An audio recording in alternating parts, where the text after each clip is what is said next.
Despite a strong end to the season, Ollie Bearman is actually close to getting a race ban in 2026.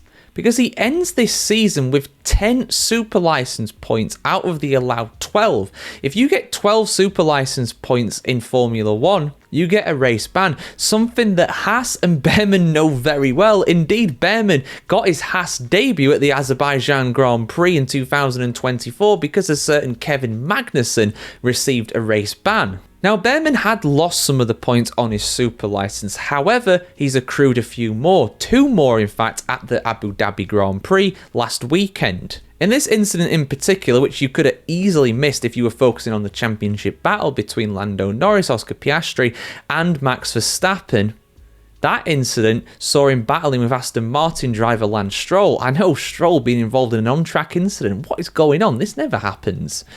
However, this one, according to the stewards, was Ollie Bearman's fault. This was not Lance Stroll's fault, because Bearman was adjudged to have made